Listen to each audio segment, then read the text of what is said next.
Hi, it's Christina with the Sisyphean Journal, and today I am doing the first in a series of ads I'm going to do, the abortion ads that Trump should be doing and isn't doing. And I had thought about trying to do it in a Trump voice, but I screen tested it, and my Trump voice absolutely sucks. So I'm going to use my voice, but it's kind of written a la Donald Trump.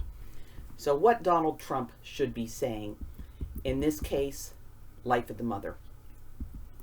The Democrats, they love abortion. They love abortion. Look at what they were doing outside their convention. They brought in a bus to give away abortions, like party favors, free abortions. And they were dressed up like abortion pills, dancing around. They love abortion. But most Americans, they don't love abortion. Even the ones who think it should be legal and available, they don't love it. They don't think it's something to be celebrating. And a lot of people think abortion needs to be legal and available. It's because the Democrats have been lying to them. Lying. And it's very tragic, these lies. Very tragic. And we'll take just one example. They lie when they say you need abortion to save women's lives. And their lies are clever, very clever, because there's a small piece of truth in the lie, a piece of the truth. The woman has a health problem, and the pregnancy is a threat to her health, a threat to her life. And it's true that the doctor needs to end that pregnancy to save the woman's life. Very tragic, but true. But here's where the lie comes in. Termination of pregnancy.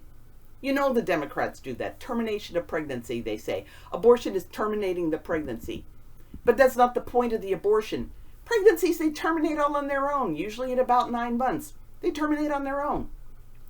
But what the Democrats want to terminate isn't the pregnancy, it's the babies. Because doctors, long before abortion was legalized, and in states where abortions are restricted, they save mothers' lives all the time. They save them by inducing labor or doing an emergency C-section, right? All of you probably know somebody whose doctor said, we need to induce or we need to do an emergency C-section.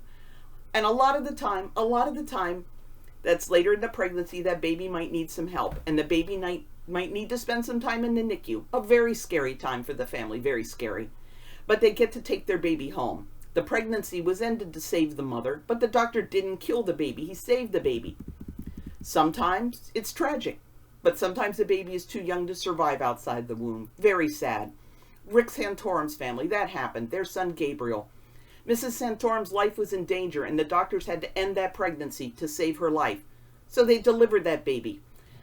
They delivered little Gabriel, and he spent his last moments on earth being held and cuddled and loved by his family. The one bright spot in that tragic, tragic situation is that little Gabriel, the only thing he ever knew was love. Just being held and loved. And that's what Americans want for those babies. But the Democrats, they want to delay ending those life-threatening pregnancies. Delay them. Why? Because they want to be able to justify abortion. So they want to take advantage of these situations, very sad situations, for politics. For politics. They don't tell the women about options to save her baby.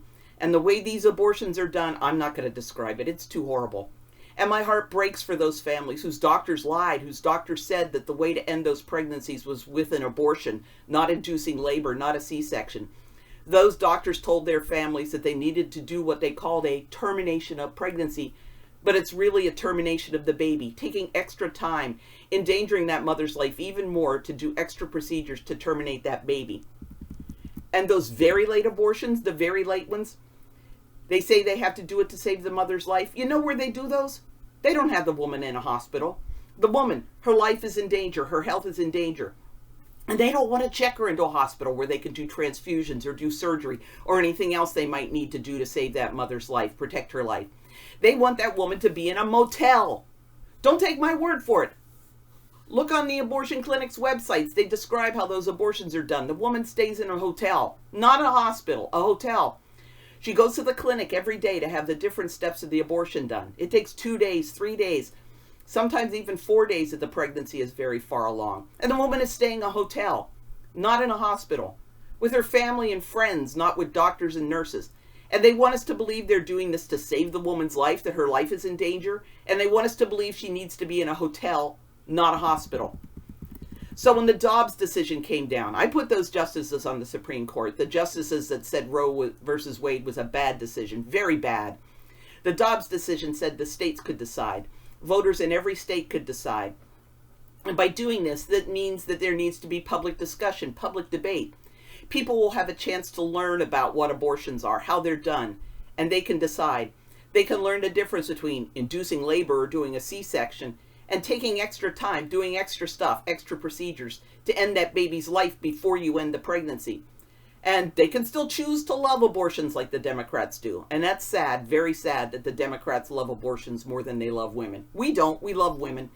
And we want them to be having the discussion about what abortion really is, what it really does, and what women really need. And maybe those states will have so many Democrats that they will choose to protect abortion like it's something beautiful. But other states, those voters have the chance to say, no, thank you. We don't love abortion. We love women and we love babies. And when a pregnant woman's life is in danger, we're not going to let some doctor check her into a motel. We're going to say he needs to check her into a hospital and provide her with the very best obstetric care. Abortion is not great, no matter how much the Democrats love it. And we're going to encourage people to get out and learn how the abortion lobby has captured the Democrat Party. Totally captured it. Putting politics ahead of women, ahead of babies, ahead of families. We urge Americans to learn more about abortion, learn about it, debate it, vote on it. And we trust that eventually the abortion lobby's stranglehold on Democrat politics will come to an end and we can build a country where we help women welcome their babies. And that's going to be through discussion, debate, and the democratic process. Not the Democrat process, which is just to pack the woman off to an abortion clinic or pull up with a bus and hand out abortion pills like Halloween candy, but the democratic process where voters hash things out and decide what's really important to them. So there you go. That's the ad that I think Trump wants to do. And if we have any Trump impersonators out here who want to steal this, I've got the link below to my script. And you can probably wing it a lot better than me. Just please give a link back. And I'm also going to include links to information in the post. So, Trump 47, but Trump, your messaging on abortion sucks. You can fix it.